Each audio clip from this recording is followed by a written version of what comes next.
Thank you, Rich. Good morning. I hope everyone noticed I came armed with regs and the law, so we could just read through it or do something a little. So are you sufficiently terrified? Okay, good. Then we'll start. All right, so why am I here today?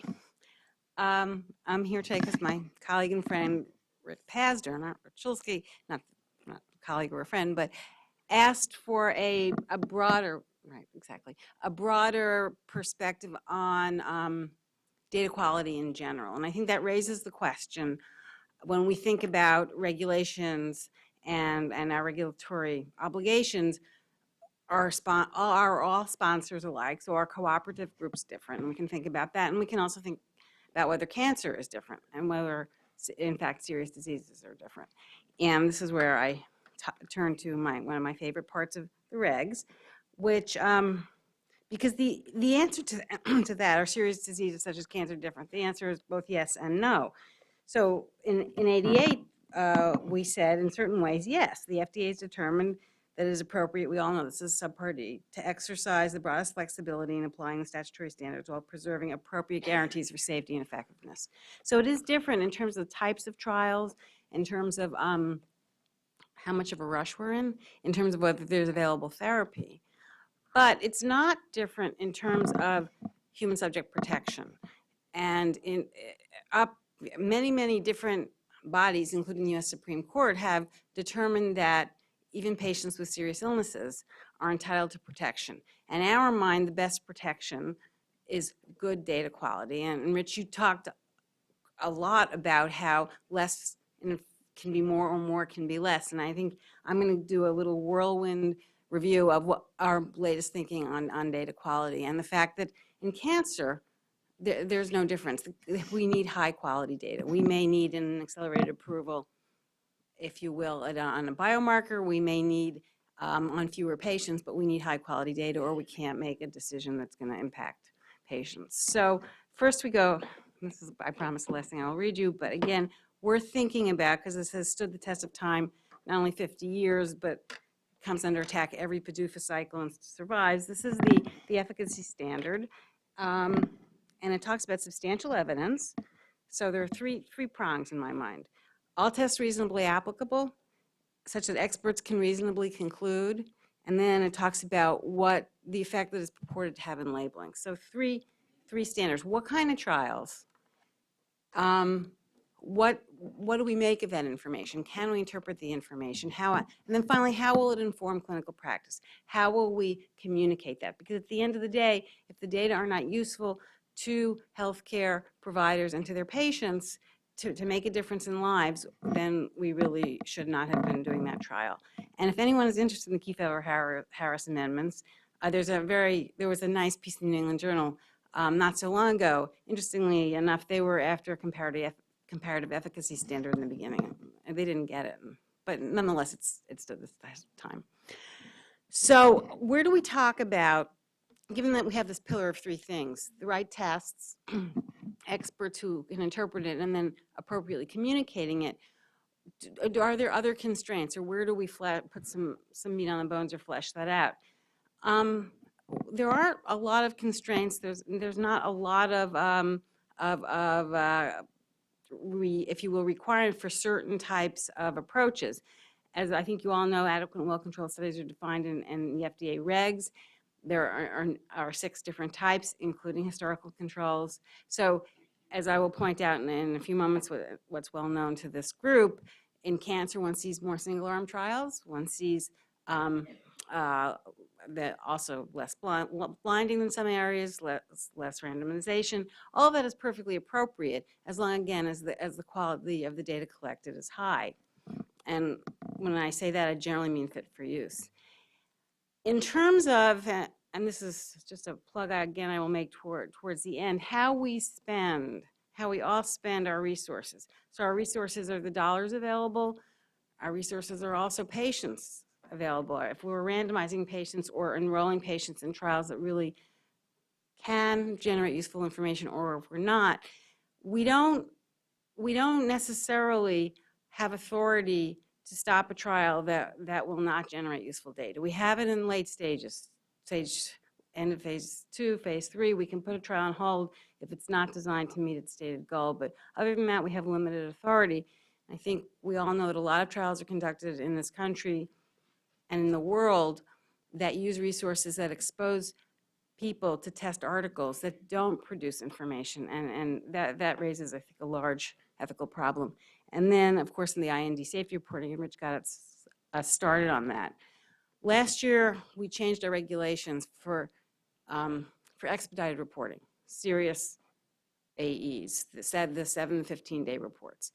Why did we do that? Well, we did that for the reasons that Rich alluded to. The whole system was being drowned in paper. And when we looked, the paper, which is expensive, time-consuming, and a great disincentive to participate in clinical trials, I think both from the investigator and from the patient point of view, was not providing useful information. We were getting many expedited reports, and they go, remember, starts a cascade, and it just blossoms out. We would get on study endpoints. We would get them on known consequences of the disease, for example. So information that couldn't possibly be useful. So we revised the regulations to ensure that the expedited reports are things we need to know and need to know quickly, and the investigators need to know and need to know quickly. Something extremely unusual, a couple of cases, my favorite example of that would be the quinolones and tendon rupture. The first case, that was not informative, but by the second or third case, that was beginning to tell us something. Or an aggregate report, and I'll talk about that in a moment. I think that the guidance that Rich alluded to fleshes out in more detail the kinds of things we expect to see and when we expect to see it. But the general idea is that we want to see the important information quickly. The rest we will see in aggregate in an annual report, and we do not want investigators burdened with information that at best will just annoy them and at worst will distract them. Rich has spent time on the first guidance, the determining extent of safety data collection. I hope that the ASCO comments were sent to the docket because we do take that very seriously. And I'm seeing nods, good. The next, again, a place to look for our thought about data quality and when less is more and when more is less is oversight of clinical investigations. And I know at least one person in the audience has actually read this because I was asked about it at the break. And here's where the cooperative groups have shined in terms of your approach to clinical monitoring. You don't send a person to every site every 2 weeks, which we think is probably not the best approach, which if we want to talk about antiquated guidance, we did have 12-year-old guidance we finally pulled down that more or less recommended that. And here we talk about the fact that there are a variety of approaches and foreshadowing what I know Sandra may say later because I've seen her slides, talking about the importance of talking to us ahead of time, talking to us early, making sure that you're collecting what's important, that you're going to audit against what's important, and we all agree about that. So that actually was a huge paradigm change between the change in the safety reporting regulations and this. Some companies embraced them. I mean, it's still new, and some companies really shuddered and felt very frightened by it. So that we found interesting because we think the companies that have actually started to implement these changes are finding that it really streamlines their processes, lowers their expense, but most importantly, improves the quality of the data. So we've talked about that. What we are starting to roll out now is what we hinted at in the clinical monitoring guidance, which is who should be continuously watching the safety profile as it evolves. And we believe that, and the regulations require that, rests with the sponsor. Because someone or a group sitting there should be seeing everything that comes along and at some point either saying we're worried or continuing to watch it and deciding that there isn't a problem. So we recommend, and stay tuned, there'll be more guidance, that such a systematic approach should be in place. We know that in the case of many companies it already is. Whether that's firewalled off from the rest of the trial is something that everyone has to think about, and or it could be outside the company, but in general we think these are carried out within companies. So that's that's not a DMC, it's something else, but it's someone who's worried about the emerging safety profile on a continuous basis. What these aggregate reports may look like, and again, this is something that groups such as ASCO may want to comment on as we continue this conversation. But again, we think when enough is known that an investigator is made aware of the information, it should be in a digestible form, not a series of line listings. And we talk a little bit in the guidance and in our thinking about what the aggregate report should look like. And as always, and Rich, you touched on this, and I think this is part of your answer to our guidance is perfectly harmonized, which we try hard, but they never are.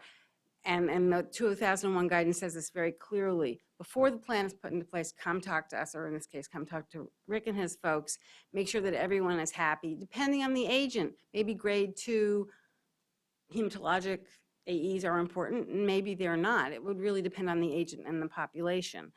And if, in fact, you find that, remember that 15-day reports have to be by definition unexpected, and unexpected has this not so intuitive definition of being the investigator brochure. It may be that there are a group of AEs that can be carved out in addition to the ones that would already not be reported in an expedited manner, and that's a conversation we'd like to have with you. So just a little plug for two things, for CITI and for intelligent, informative clinical trials. So CITI Clinical Trials Transformation Initiative, Nancy Roche is on our executive committee, is a public-private partnership co-founded by FDA and Duke with the goal of modernizing the clinical trial enterprise, which we all know is kind of stodgy. Hans, which is also on our executive committee. And one project we did in the last, I guess, year and a half was look in clinicaltrials.gov and see if we could get a snapshot of what was there. And what was discovered is something that any FDA reviewer can tell you. The vast majority of the trials done in this country are small and uninformative. And that's a very sad fact. But now we have data and numbers to back it up, not just our gut feeling. There are other pieces of information that are interesting in this, such as oncology trials are more often not randomized and not blinded, but there are reasons behind that. But the important thing is that we may not be spending, or we're probably not, or we're almost definitely not spending our resources as wisely as we should. And we as a nation have to, and internationally as well, have to think about how we can change that trend. Another city project, and again, this is just the kinds of things we try to think about, and it's a multi-stakeholder group, so we actually have the ability to hear from everybody and move forward, is why are more large, what a lot of people call large simple trials, but I think one could have a small simple trial. Why are not more streamlined trials not done? Why is there this compulsion to check every box, collect every piece of data? It can't be that everyone's just so very terrified that when they come to us that we'll say, why didn't you collect that? That's an illogical response, because we keep trying to say in as many ways as we can. I've just gone through a number of different guidances and regs that say, no, that's not what we think. So please come talk to us. Please think about getting involved in some of the other efforts that think about how to make sure we're making every dollar and, more importantly, every patient count. So is cancer different? Yes. Yes, in terms of time trials, in terms of the patients, but no, not in terms of the data quality. We need high quality data. The worst thing to do is expose a person to a test agent and not have that count. The quantity is less important unless, obviously, it's drowning out the useful information and creating too much noise. Prescriptive trial design is not how we function. What we care about in the end, and this came up a little bit interestingly in the discussion of the diagnostics, how generalizable is it? Obviously, a diagnostic that starts with the product at the very early phases is not going to be the diagnostic that we end up with. Yet, at the end of the day, when we want to approve an agent, we have to be confident that the diagnostic in use is going to properly inform clinical use of that product. In our minds, the best way to do that is an approved test and an approved drug at the same time. But we can't have a whole host of homebrews that people are cooking up in their wherever, garages, and really not knowing. And then we get into reimbursement issues. So we have to know that it's generalizable. And at the end of the day, it's our obligation to communicate it through labeling. And then just on a personal note, so I say this as a regulator, but I also say this, frankly, as a cancer survivor. We have a societal obligation to ensure that every trial counts. And until we get rid of all those, what I used to call in my early days at FDA, safe but stupid, although I'm not so sure they're so safe, those tiny little trials that aren't doing anything, then we haven't met our societal obligation. Thank you.